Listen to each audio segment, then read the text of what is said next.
प्यारे बच्चों, आज हम अपने इस वीडियो में व्यंजन पर डिस्कस करेंगे। कल हमने प्यारे बच्चों आपको व्यंजनों का वर्गीकरण बताया था। तो व्यंजनों का वर्गीकरण कल हमने आपको 6 तरीकों से बताया था कि 6 प्रकार के हमारे व्यंजनों का वर्गीकरण होता है।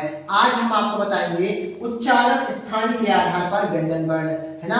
तो उच्चारण स्थान के आधार पर व्यंजन वर्णों की संख्या होती है प्यारे बच्चों, वो होती है 8। कितनी होती है प्यारे बच्चों? 8। सबसे पहले आप ये जान लीजिए कि व्यंजन क्या होता है।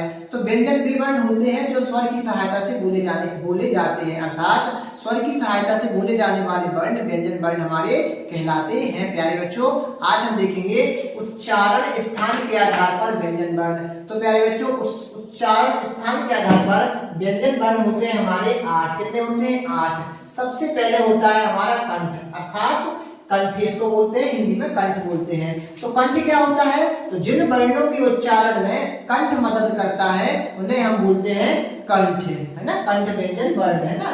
तो आइए देख लेते हैं कंठ व्यंजन वर्ण कौन कौन से। का है, का, खा, गा, घा और णा। तो ये हमारे होते हैं कंठ व्यंजन वर्ण। दूसरा इसमें होता है प्यारे बच्चों हमारा तालव्य। क्या होता है? तालव्य। इसको हिंदी में बोलते हैं हम तालु। तो मतलब जिन, इसका मतलब क्या होता है? जिन वर्णों के उच्चारण में तालु का सबसे आगे का भाग मदद करता है, तालु का सबसे आगे का भाग मदद करता है, उन्हें कहते हैं हम तालव्य। तो ये कौन कौन से वर्ण होते हैं प्यारे बच्चों? चा, छा, जा, झा, या, या और शा। पक्की बात। आप देखेंगे थर्ड होता है हमारा मूर्धन्य। मूर्धन्य मतलब, है ना। तो मूर्धन्य मतलब क्या होता है? मूर्धा। इसका मतलब क्या होता है? जिन वर्णों के उच्चारण में या जिन व्यंजन वर्णों के उच्चारण में मुंह के भीतर ऊपरी छत का अगला भाग काम करता है उन्हें हम मूर्धन्य कहते हैं। फिर से सुन लीजिए, जिन व्यंजन वर्णों के उच्चारण में मुंह के भीतर ऊपरी छत का आगे वाला भाग काम करता है उन्हें मूर्धन्य कहते हैं। और ये मूर्धन्य जो होते हैं हमारे, वो होते हैं टा टमाटर का, ठा ठटरे का, डा डमरू का, ढा ढक्कन का, ड़ा और शा षटकोण का, णा और ढा। ठीक है प्यारे बच्चों। अब देखते हैं हम दंत, अर्थात जिन व्यंजन वर्ण के उच्चारण में दांतों की मदद ली जाती है तथा जीभ आपस में संपर्क करते हैं। जिन व्यंजन वर्ण के उच्चारण में दांतों की मदद ली जाती है तथा जीभ आपस में संपर्क करते हैं उन्हें कहते हैं हम दंत व्यंजन वर्ण। अब दंत व्यंजन वर्ण कौन कौन से होते हैं प्यारे बच्चों? आइए देख लेते हैं। तो दंत व्यंजन वर्ण होते हैं हमारे ता, था, दा, धा, ना। डिस्कस करेंगे ओष्ठ पे, अर्थात ओठ, है ना। तो ओठ व्यंजन वर्ण या ओष्ठ व्यंजन वर्ण क्या होते हैं? जिन व्यंजन वर्णों के उच्चारण में दोनों ओठ, ऊपर नीचे के दोनों ओठ परस्पर मिलते हैं उन्हें हम बोलते हैं प्यारे बच्चे ओष्ठ व्यंजन वर्ण। अब ये कौन कौन से होते हैं प्यारे बच्चों? पा, देखो दोनों ओठ मिल रहे हैं कि नहीं मिल रहे? पा, फा, ऊपर नीचे के दोनों मिल रहे हैं, पा, फा, बा, भा और मा। पक्की बात। अब देखते हैं प्यारे बच्चों दंतोष्ठ। दंतोष्ठ मतलब दंत प्लस ओष्ठ होगा, इसका मतलब, है ना।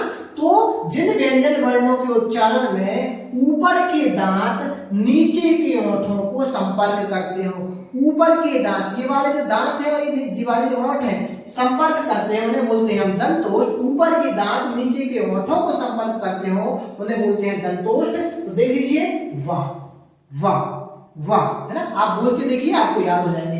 नेक्स्ट है हमारा वत्स। तो ये वत्स क्या होता है प्यारे बच्चों? जिन व्यंजन वर्ण के उच्चारण में जीभ मसूड़ों को स्पर्श करती हो, जिन व्यंजन वर्ण के उच्चारण में जो हमारी जीभ है ये मसूड़ों को स्पर्श करती हो तो उन्हें कहते हैं प्यारे बच्चों हम वत्स।